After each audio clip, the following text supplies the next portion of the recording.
Live in relationship को लेकर supreme court का एक बड़ा फैसला आया है। कोर्ट का कहना है कि लिव इन रिलेशनशिप ना तो अपराध है और ना ही कोई पाप। सुप्रीम कोर्ट ने देश की संसद से कहा है कि वो इस तरह के संबंधों में रह रही महिलाओं और उनसे जन्मे बच्चों के हक की सुरक्षा के लिए एक कानून बनाया जाए। सुप्रीम कोर्ट के इस फैसले के बाद देश में एक बार फिर लिव इन रिलेशनशिप को लेकर बहस छिड़ गई है। सवाल उठ रहे हैं कि क्या लिव इन को लेकर देश में कानून बनेगा और क्या भारतीय समाज इस तरह के रिश्ते को मानेगा, क्योंकि सुप्रीम कोर्ट का फैसला एक बड़ा फैसला ये कि लिव इन ना ही तो कोई अपराध है और ना ही पाप है और इसको लेकर एक कानून भी बनाया जाए। तो सवाल यही है, क्या लिव इन को मान्यता मिलेगी? सबसे बड़ा सवाल इसलिए क्योंकि समाज इस पर तरेरी निगाहें तरेरता है और ऐसे में बड़ा सवाल ये है कि क्या समाज सुप्रीम कोर्ट के इस फैसले को एक्सेप्ट कर पाता है या नहीं कर पाता है। सुप्रीम कोर्ट ने अपने फैसले में साफ कहा है कि लिव इन रिलेशनशिप ना ही तो कोई अपराध है और ना ही कोई पाप है, लेकिन जो सवाल सुप्रीम कोर्ट के इस फैसले से उठ रहे हैं वो हम आपको बता रहे हैं। तमाम तरह के सवाल सुप्रीम कोर्ट के इस फैसले पर उठे हैं और ऐसे कई केसेस हैं जिस पर अब समाज भी सवाल उठा रहा है। एक्ट्रेस खुशबू के मामले में सुप्रीम कोर्ट ने लिव इन को वैध माना था। 2010 की बात है। 2009 में अभिजीत बनाम महाराष्ट्र राज्य के केस में महिला को भत्ते का हकदार माना था। साल 2012 में चेल्लम्मा बनाम तिलम्मा केस में भी सुप्रीम कोर्ट ने ये फैसला दिया था। तो बड़ा सवाल यही है कि क्या अब भारतीय समाज इन सब चीजों के लिए तैयार है? पहले देखिए ये रिपोर्ट।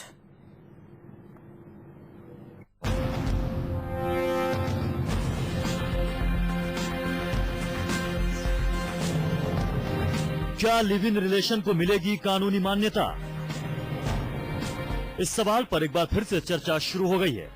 दरअसल देश की सबसे बड़ी अदालत ने अपने फैसले में कहा है कि लिव इन रिलेशन ना तो पाप है ना ही अपराध।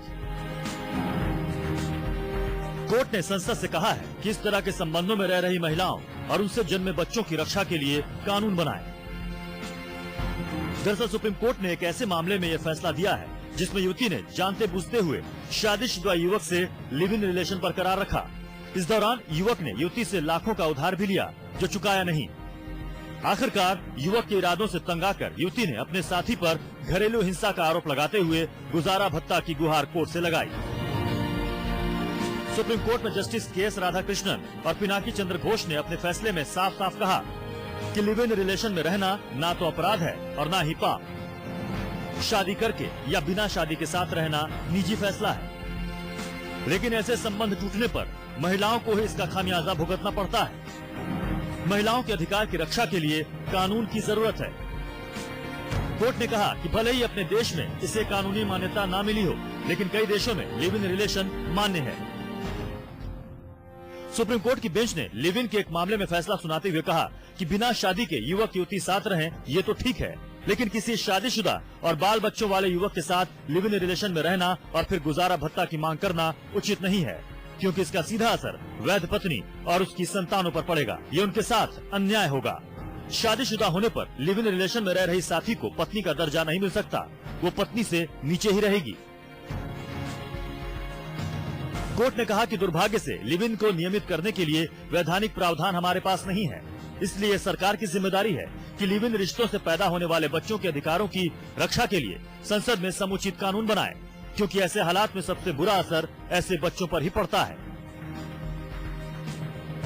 भले ही सुप्रीम कोर्ट ने लिव इन रिलेशन को पाप या अपराध न बताते हुए संसद से इस पर कानून बनाने की बात कही हो, लेकिन साथ ही बेंच ने यह भी कहा है कि कानून शादी से पहले यौन संबंधों को बढ़ावा नहीं दे सकता और लोग इसके पक्ष और विपक्ष में अपने विचार व्यक्त कर सकते हैं। Bureau report, news 24।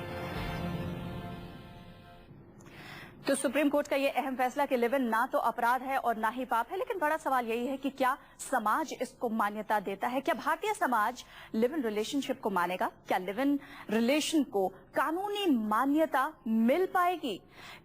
ये तमाम ऐसे सवाल हैं जो भारतीय समाज और आम लोगों के मन में भी हैं कि क्या सुप्रीम कोर्ट ने जो फैसला दिया है वो समाज मानता है या नहीं मानता। हमारे संवाददाता अमित कुमार इस पर ज्यादा बातचीत के लिए हमारे साथ जुड़ गए। अमित, आपसे बात करेंगे, लेकिन इसके पहले हम आपको बता दें कि सुप्रीम कोर्ट ने कहा है कि लिव इन ना तो अपराध है और ना ही पाप है। साथ ही अदालत ने संसद से ये भी कहा है कि इस तरह के संबंधों में रह रही महिलाओं और उनसे जन्मे बच्चों की रक्षा के लिए कानून बनाया जाए। उच्चतम न्यायालय ने कहा है कि दुर्भाग्य से सहजीवन को नियमित करने का वैधानिक प्रावधान नहीं है। सहजीवन खत्म होने के बाद ये संबंध ना तो विवाह की प्रकृति के होते हैं और ना ही कानून में इन्हें मान्यता प्राप्त है। केएस राधाकृष्णन की अध्यक्षता वाली पीठ ने अपने ऐतिहासिक फैसले में सहजीवन को वैवाहिक संबंधों की प्रकृति के दायरे में लाने के लिए दिशा निर्देश तय किए हैं। आपको बता दें, पीठ ने कहा है कि संसद को इन मुद्दों पर गौर करना चाहिए। अधिनियम में उचित संशोधन के लिए उपयुक्त विधेयक लाया जाए ताकि महिलाओं और इस तरह के संबंध से जन्मे बच्चों की रक्षा की जा सके। आपको बता दें, शादी या बिना शादी के साथ रहना ये एक निजी फैसला है। जो सुप्रीम कोर्ट ने कहा है वो हम आपको बता रहे हैं। संबंध टूटने पर जो भुगतान होता है वो महिलाओं को ही भुगतना पड़ता है। जितनी भी कटुता होती है वो सब महिलाओं को भुगतनी पड़ती है और महिलाओं के हक की रक्षा के लिए एक कानून की जरूरत है। लिव इन पर सुप्रीम कोर्ट का ये बड़ा फैसला है। लिव इन रिलेशन में रहना ना ही तो अपराध है और ना ही ये किसी तरीके का पाप है। शादी या बिना शादी के साथ रहना ये किसी भी जोड़े का निजी फैसला है और संबंध टूटने पर महिलाओं को ही भुगतना पड़ता है। ऐसे में एक ऐसा कानून लाया जाना चाहिए जो महिलाओं के हक की रक्षा कर सके। इसी पर ज्यादा बातचीत के लिए सामाजिक कार्यकर्ता रंजना कुमारी हमारे साथ जुड़ गई हैं। रंजना जी, आप किस तरीके से देखते हैं सुप्रीम कोर्ट के इस फैसले को? देखिए, ये बिल्कुल ठीक कहा है सुप्रीम कोर्ट ने कि ना तो कोई अपराध है और ना ही कोई गलत बात है। अगर समाज में दो लोग सहमति से साथ रह रहे हैं तो वो भी एक तरीका है साथ रहने का और उसमें कोई किसी भी तरह की क्योंकि समाज में इतनी सारी औरतों के प्रति मानसिकता खराब है कि लोग सोचते हैं कि औरत की गलती है और वही एक तरह से चरित्र, उसके ही चरित्र का हनन होता है। सब चीजों से ऐसा कुछ भी नहीं है। अगर साथ साथ रह रहे हैं तो जिम्मेदारी दोनों लोगों की बराबर की होनी चाहिए और पूरे सोच समझ के ऐसे रिश्ते में जाना चाहिए, क्योंकि अक्सर खामियाजा ऐसे रिश्तों का औरतों को भरना पड़ता है, क्योंकि पुरुष अक्सर अपने परिवार के साथ साथ इस तरह के रिश्ते चलाने की कोशिश करते हैं। तो उसको सोच समझ के ही ऐसे रिश्तों में जाना चाहिए। लेकिन रंजना जी, ऐसे में समाज के एक्सेप्टेंस का क्या करें? देखिए, समाज में तो एक्सेप्टेंस जब सामाजिक परिस्थितियां बदलती हैं, सोच भी उसी के हिसाब से बदलता है। आज की स्थिति बिल्कुल बदल गई है। बहुत सारे नौजवान लड़के लड़कियां शादी के बंधन में बंधने के पहले बहुत कुछ एक दूसरे के बारे में जानना, सोचना, समझना भी चाहते हैं। उसके लिए भी लिव इन रिलेशनशिप होती है। जरूरी नहीं कि लिव इन रिलेशनशिप मैरिड लोगों की हो या मैरिड और एक अनमैरिड हो, लेकिन हो सकता है दोनों ही अनमैरिड हो, लिव इन रिलेशनशिप में रहना चाहें। तो तरह तरह से एक परिवार की जो पूरी व्यवस्था है उसमें नए तरह के मूल्य सामने आ रहे हैं और वो सामाजिक आर्थिक परिस्थितियों की वजह से आ रहे हैं। तो फिर इसलिए वो उसी तरह से सोच भी बदलेगा और सोच बदलना पड़ेगा। ऐसा तो नहीं है कि आप तमाम लिव इन रिलेशनशिप शुरू हो जाएगी और आप सबके पीछे पड़ जाएंगे। तो वो बिल्कुल ठीक है कि कोई अपराध नहीं है, ना ही कोई ये पाप है। आप हमारे साथ बने रहिए रंजना कुमारी जी। हमारे साथ इस वक्त खाप नेता सतपाल चौधरी भी टेलीफोन लाइन पर जुड़ गए। सतपाल जी, आप क्या सोचते हैं सुप्रीम कोर्ट के इस फैसले पर? देखिए, जहाँ तक इसकी न्याय व्यवस्था में बैठे हुए लोग हैं, हमें नहीं समझ में आ रहा कि कौन सी ग्राउंड रियलिटी को समझ के वो इस तरह के फैसले देते हैं कि लिव इन को जायज ठहरा दिया जाए कि भाई ये कोई पाप नहीं है, अपराध नहीं है। हमारे समाज में जाकर आप यदि देखेंगे पूरे देश में ही एक समान रूप से, तो इसको कोई भी, इस कानून को कोई भी अच्छा नहीं मानता। इस तरह के रहने को, लिव इन को कोई भी अच्छा नहीं मानता और इसकी जो भी सभ्य समाज है वो इसकी भर्त्सना करता है, इसकी निंदा करता है। रंजना जी, सतपाल चौधरी ये साफ कह रहे हैं कि जो सभ्य समाज है वो इस कानून के, सुप्रीम कोर्ट के इस फैसले की भर्त्सना करता है। आप क्या सवाल पूछना चाहेंगे सतपाल जी से? और इनके सभ्य समाज के जो डेफिनेशन है उसमें तो ऑनर किलिंग भी आती है। उसमें तो लड़के लड़की को आपस में पूरे उसके साथ प्यार के साथ अगर विवाह करना चाहे तो वो भी ये अलाउ नहीं करते हैं। लड़कियों के ये फोन लेना अलाउ नहीं करते हैं, जीन्स पहनना, साइकिल चलाना, तमाम तरह की बातें। तो पता नहीं किस समाज की बात कर रहे हैं, क्योंकि मैं नहीं जानती हूँ कि देश के अंदर। अच्छा, ये सवाल सतपाल जी से करते हैं। सतपाल जी, आप किस समाज की बात कर रहे हैं? क्योंकि रंजना कुमारी समाज से भी हमारे साथ जुड़ी हुई हैं। वो ये कह रही है आप तो शादी तक की परमिशन नहीं देते हैं एक ही कास्ट में, तो फिर आप इस जो फैसला सुप्रीम कोर्ट ने दिया है उसकी भर्त्सना तो करेंगे ही। लेकिन ये सब हमने किससे सीखा? इसी इलीट क्लास से सीख रहे हैं हम लोग।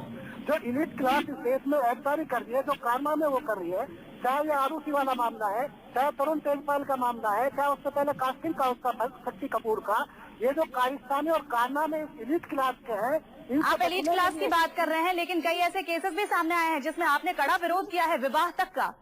इन्हीं से बचने के लिए हम अपने यहाँ पे कुछ पाबंदियां लगाते हैं, अपने यहाँ पे हिदायत देते हैं अपने बच्चों को कि ये बुराई जो एलीट क्लास ने फैलाई है समाज में, उसको हमारा समाज फॉलो ना करे। उसी के लिए हम आप सिर्फ एलीट क्लास को टारगेट कर रहे हैं। रंजना जी क्या कहेंगी आप, क्योंकि सतपाल चौधरी लगातार एलीट क्लास को इसके लिए टारगेट कर रहे हैं। असल में तो सतपाल चौधरी और तमाम और इस तरह के लोग अपने ही समाज के बारे में नहीं जानते हैं कि नौजवान पीढ़ी आज नए तरह से और दूसरी तरह से सोच रही है। इनको तो अपना ही समाज नहीं मालूम है, इनको एलीट समाज के बारे में क्या कहना। और अपराध तो अपराध होता है। कौन से समाज से ताल्लुक रखती है तरुण तेजपाल, कौन से समाज से ताल्लुक रखते हैं शक्ति कपूर, कौन से समाज से ताल्लुक रखते हैं? क्या अंजना भी इसको मेरी बड़ी बहन है, वो इसको समर्थन करेंगे इन तरह की घटनाओं का? नहीं नहीं नहीं नहीं, बिल्कुल नहीं समर्थन करूंगी। और अपराध तो अपराध होता है सतपाल जी, अपराध हमारा अपराध किसी भी समाज से आ सकता है। तरुण तेजपाल किसी भी समाज की उपज हो सकते हैं, इसलिए आपको ये कहना कि ये शायद मध्यम वर्ग में नहीं हो रहा है, स्लम में नहीं हो रहा है, ये बिल्कुल गलत है। देखिए जो आमजन है वो भद्र समाज को फॉलो करता है जी। और जो कम पढ़ा लिखा होता है वो भद्र समाज को फॉलो करता है। सतपाल जी अपनी बात पर कायम है और रंजना जी अपनी बात पर, क्योंकि सुप्रीम कोर्ट का ये जो फैसला है इस पर रंजना जी ने साफ कहा है कि ये बिल्कुल सही फैसला है। हम कोशिश करेंगे इस खबर पर दिन में एक बड़ी बहस करें और आप दोनों को हमारे स्टूडियो में बुलाएं। फिलहाल आप दोनों का बहुत शुक्रिया हमसे बातचीत करने के लिए। सीधे आपको मुंबई ले चलते हैं। हमारे संवाददाता दीपक दुबे यहाँ पर कुछ युवाओं के साथ मौजूद है। दीपक, जिस तरीके से सुप्रीम कोर्ट का ये फैसला आया है, युवाओं में किस तरीके का रिएक्शन है, वो क्या कहते हैं इस फैसले को लेकर? जी, हमारे साथ कई सारे युवा खड़े हैं। इनकी माने तो मिली जुली प्रतिक्रिया है, हम इन्हीं से जानते हैं। सुप्रीम कोर्ट के फैसले को आप किस तरीके से देखते हैं? मुझे लगता है सुप्रीम कोर्ट का जो फैसला है वो एक तरीके से सही नहीं है, क्योंकि अगर देखा जाए तो हमारा समाज, हमारी संस्कृति इसके हमें मंजूरी नहीं देती। आज लड़के लड़कियां छुप छुप के मिल रहे हैं, कल वो लोग ओपनली मिलने लगेंगे। मतलब ये बात और बढ़ेगी। मतलब ये जो रिलेशनशिप आज क्लोज है वो कहीं ना कहीं मतलब एक गलत एक मैसेज जा रहा है सोसाइटी में। आप क्या कहना चाहेंगी? सुप्रीम कोर्ट के फैसले का किस तरीके से आप स्वागत करती हैं या इसे स्वीकार नहीं करती? नहीं, ये बिल्कुल गलत फैसला है। इससे हमारी संस्कृति और सभ्यता में काफी बुरा असर पड़ेगा। आज बच्चे मतलब माँ बाप के बगैर जाने लगेंगे और इससे माँ बाप को भी बहुत ज्यादा ठेस पहुंचेगी। दीपक, आपको यहाँ पर रोकेंगे। हमारे साथ इस वक्त एक वकील AP सिंह टेलीफोन लाइन पर जुड़ गए हैं। सिंह साहब, आप क्या कहेंगे? सुप्रीम कोर्ट ने इस तरह का फैसला दिया है, क्या समाज इसको एक्सेप्ट कर पाएगा? नहीं, देखिए, जब ये लिविंग रिलेशन का कानून आया था तब भी समाज टूट गया था उस समय, लेकिन कुछ तथाकथित महिला संगठनों ने ऐसे कानून की बड़ी पुरजोर स्वागत किया था कि बहुत अच्छा रहा, बहुत बढ़िया रहा। तो हमारे समाज में शादी एक बंधन है, बंधन एक एग्रीमेंट है, आपसी समझौता है और संस्कृति है, हमारी सभ्यता है, हमारी कल्चर है, उस पर डिपेंड करता है सब कुछ। तो उससे जो बच्चे वैधता और अवैधता की बात ही नहीं रहती थी, लेकिन आज ये सवाल उठ रहा है, लिविंग रिलेशन में रह लिए, मौज मस्ती के साधन लोगों ने बना लिए। पति नहीं है मेरा, मैं तो लिविंग रिलेशन हूँ, पत्नी नहीं मेरी, मैं तो लिविंग रिलेशन हूँ। समाज, लेकिन सिंह साहब, एक बात जो सुप्रीम कोर्ट ने इस फैसले में कही है वो ये कि कहीं ना कहीं भुगतना औरतों को पड़ता है। तो अगर ये कानून बनता है तो कहीं ना कहीं औरतों के लिए ये एक अच्छी बात होगी, उन्हें उनका हक मिल पाएगा। ये कटु सत्य है। जितने भी महिलाओं के हक के लिए कानून बन रहे हैं, अगर उनके डीपली जाएंगे, उनके अंदर में जाएंगे, तो वो उनके अहित के लिए हैं, उनका अहित ही होता है उस कानून से। लेकिन दिखावे के लिए कानून महिलाओं के हित के लिए बनते हैं, चाहे वो एंटी रेप लॉ तो इस केस में कैसे अहित होगा महिलाओं का, अगर आप समझा पाए सिंह साहब? जी, इस केस में महिलाओं का अहित कैसे होगा? महिलाओं का हित, जो बच्चे होंगे वो बच्चे उनसे पूछेंगे मेरा फादर कौन है, मेरा माँ तो सत्य है। तो बच्चों को भी तो मान्यता देने की बात यहाँ आपने फैसले में सुप्रीम कोर्ट ने की है। नहीं, मान्यता की बात जो कही है, मान्यता में आगे जाके समाज का स्ट्रक्चर क्या होगा वो माँ तो समझा देगी छोटे बच्चे को, तेरा बाप पता नहीं कौन है। लेकिन जो आगे आएगी बात समाज में, जब बच्चा खड़ा होगा तो भी लोग पूछते हैं तुम्हारे फादर कौन है, वो कहेगा फादर तो माँ ने बताया नहीं मुझे, लिविंग रिलेशन के तहत मैं तो पैदा हुआ हूँ। तो ये समाज की व्यस्तता, अस्तव्यस्तता पूरी तरह से नैतिकता का हनन है, पूरी तरह से। मतलब आप भी मानते हैं कि ऐसा कानून नहीं बनना चाहिए? नहीं बनना है बिल्कुल इस कानून, लेकिन लिविंग रिलेशन हमारी सब बताता हूँ, लिविंग रिलेशन कानून को ही गलत कहती। मैं तो लिविंग रिलेशन कानून का ही विरोधी, घोर विरोधी हूँ, और इस कानून को तो उसको और आगे बढ़ा दिया गया है। देखिए सुप्रीम कोर्ट पर जो वहाँ ऑर्डर हो जाते हैं पर जी। समाज से जीना पड़ता है, समाज में जीना पड़ता है। समाज जी। मध्यम वर्ग का व्यक्ति होता है, वो समाज का व्यक्ति हाई प्रोफाइल फैमिली समाज का एक हिस्सा हो सकते हैं, लेकिन वो हिस्सा नहीं है। वो तो अपने उनकी जिंदगी अलग है, उनकी निजता अलग है, लेकिन मध्यम वर्ग का जो व्यक्ति है उसकी निजता, उसका विषय अलग है। जी, एपी सिंह साहब बहुत शुक्रिया।